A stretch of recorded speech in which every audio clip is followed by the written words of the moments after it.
Every one of us na nga ay super excited na sa episode 84 kaya panoorin po muna natin ito mga ka-EDSI muli na dito po talaga natin masasabi na ang ating sinubaybayan simula pa noon na love team na hanggang sa ngayon na nagbibigay sa atin ng stress reliever nakakakilig na serye ay forever na po talaga nila tayong papasayahin at papakiligin kasi it's 100% sure na po talaga na ang EDSI na ang magmamahalan until forever with full of sweetness.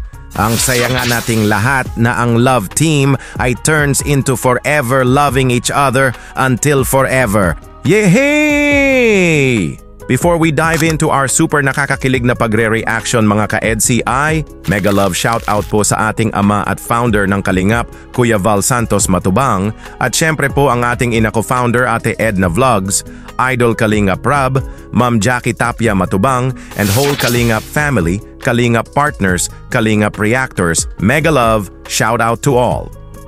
This is it mga ka-EDSI, yehey!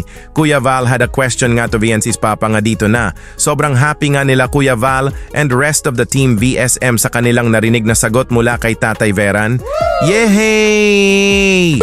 Wala na talagang makakapigil sa pagmamahalan ng EDSI to each other and will love each other until forever na talaga.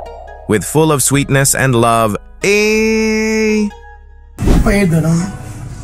Sabi sa akin kung payag daw kayo ay bago mag-20, di ba nun 20 edad, no? Oo, 20. Ngayon 19 daw, bago din pakasalan na. Kanila po yan. Ano tayo, payag ka? Sa, ano po yan, kay Biancy. Ay, tama. Ay, di ko din ba talaga Hindi matari na, Oo. Ay, kung doon lang talagang pagmamahalan nila, bakit ba? No? bakit natin pigilan yan? Ay sila Hindi naman mo daw pwedeng kagana kuya. Ano ba yung pingilan? Oo.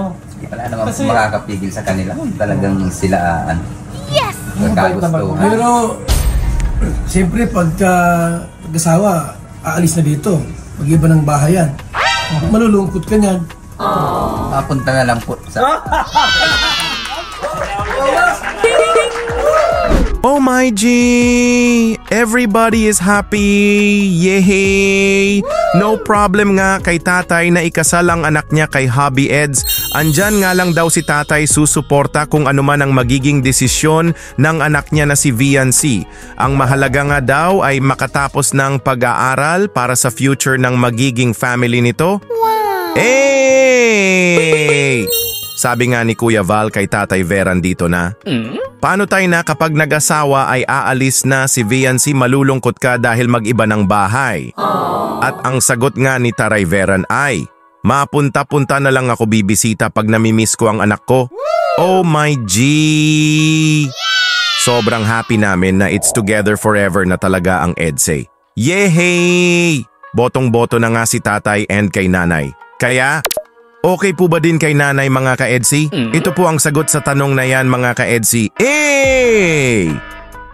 So, ma-birthday po si Biancy po ngayong September 12. Ganap na siyang dalaga, 18 years old na po. Wow. Alam mo po, mag-propose si Papa Ed sa kanya. 2 years na lang. Eh, siyempre si Biancy 20 years old na yun. So, sakali po na yun ang gawin ni Papa Ed. Mag-propose at asawahin siya ng after 2 years. Wow. Okay lang po ba sa inyo? Sa amin pong magulang, kung ano po ang gusto ng anak namin, doon po kami support. Yes! Oh my G!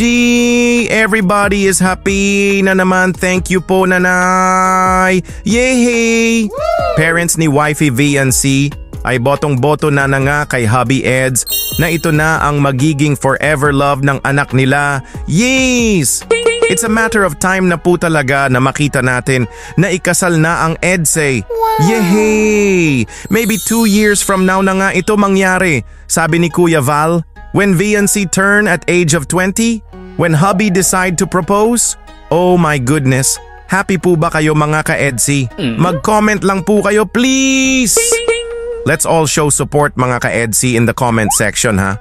Ito na nga mga ka-EDSI ang gusto nating marinig na hubby will confirm it. Na hubby is gonna propose ba talaga to his wifey in the next couple of years? Oh my J!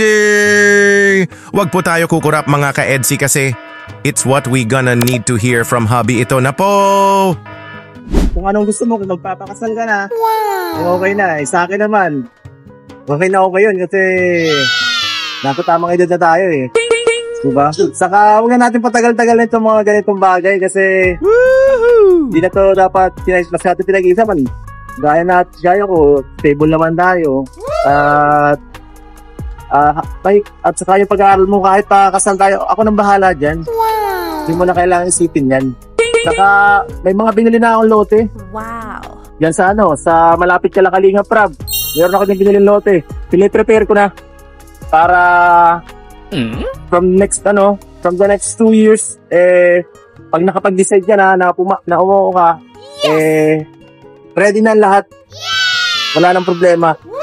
Oh my G! Thanks, hubby. We are also very happy. Yay! Hubby is so very in love to his wifey Viancy na nga na he will do whatever it takes para lang ang babaeng pinakamamahal niya na nagpapasaya sa kanya everyday na nagpapatibok ng puso niya ay makasama niya until the rest of his life. Naka-ready na nga si hubby na nakaprepare na ang lahat. Na darating ang oras na mag-yes ang wifey. Viancy niya ay wala ng problema na handa na ang lahat. Pinapangako nga ni hubby na his wifey Viancy will finish its study na. Ang mga pinapangarap ng wifey niya ay matutupad ito na andyan si hubby naka-full support, na hindi sagabal ang pagpapakasal nila sa mga pangarap ng wifey niya. At ito na nga mga ka-EDSI ang hinihintay nating lahat na marinig kay Viancy na may kasalan ba talaga na mangyayari in the next few years. Oh my J!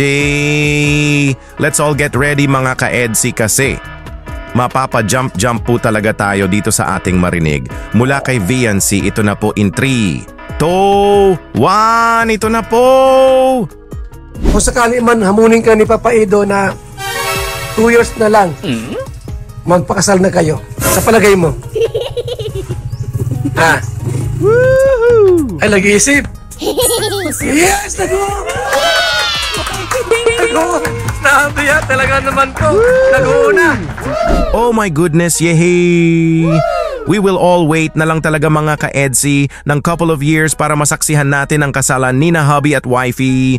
Yehey! EDSI will love each other na until forever with full of sweetness and love. Yes!